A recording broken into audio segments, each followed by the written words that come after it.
there and welcome. I'm Cassidy Cash, and this is the show where we go behind the curtain and into the real life and history of William Shakespeare. We have a podcast on iTunes, Google Play, and anywhere you get your podcast, so make sure you check out that for more Shakespeare as well.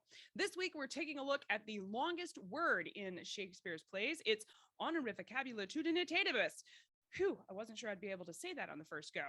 Here's where it comes from. At an impressive 27 letters, Honorificabilitudinitatibus, which does take practice to be able to say, is not the longest word in the English language.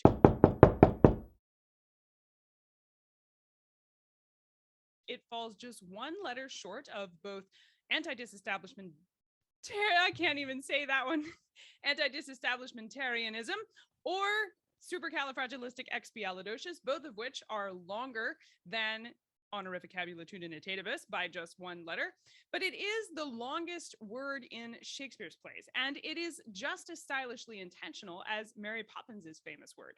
The history and context of Honorificabilitudinitatibus in Act 5, Scene 1 of Love's Labour's Lost reveals that the bard did not make his selection at random, nor did he make this word up, which is easy to think that he might have given how long and fantastic it seems.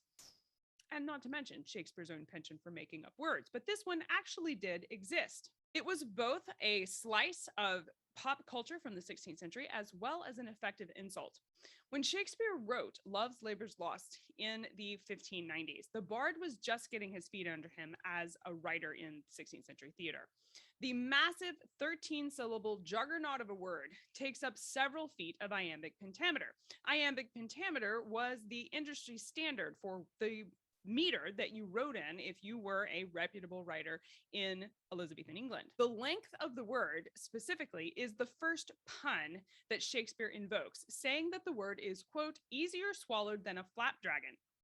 I have to agree with him there. Long words were described by the Roman poet Horace as sesquipedalian. That's another quite long and complicated word, but it refers to any word that were a foot and a half long. Now, obviously, they're not measuring them out in actual inches and feet. He's just referencing really long words.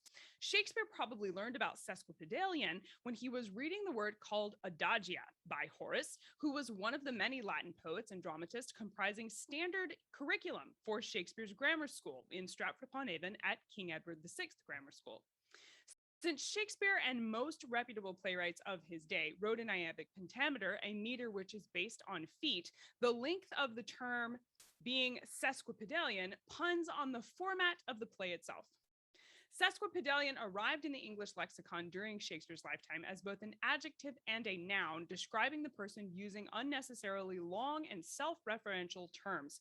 By the time Shakespeare used Honorificabilitudinitatibus in his comedy, the word was well known as a specific way to insult someone by suggesting that person was not particularly well educated. They just went around trying to pretend they were well educated by memorizing a bunch of sesquipedalian words that they could throw out to sound smart. Shakespeare had personal reasons to demonstrate his intelligence and legitimacy through the use of long words, though, since depending on when you date Love's Labour's Lost, it was written sometime between 1588 and 1597.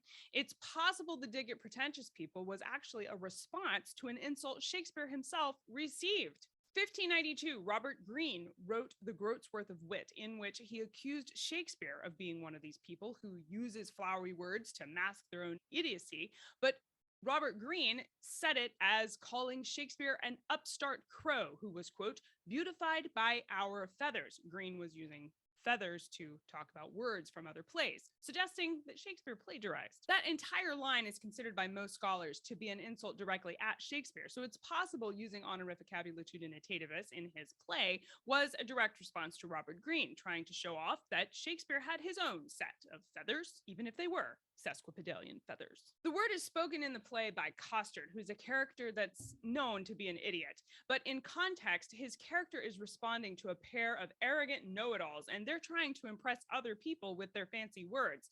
The statement being made by Shakespeare both on and off the stage with the use of Honorificabilitudinitatibus in this scene is that even an idiot can use long fancy words. It takes more than big words to make a talented writer, and for Shakespeare, his play demonstrates his own word mastery for itself. That's it for this week. Thank you for being here. If you like videos like this one and you love the history of William Shakespeare, then please hit like and subscribe because we're here every Monday. To go even further into the life of William Shakespeare, make sure you check out our members area. We have bonus episodes, behind the scenes content, and printable resources that coordinate with our episodes. So make sure you check out that at CassidyCash.com/member. I'll see you next time. Bye-bye.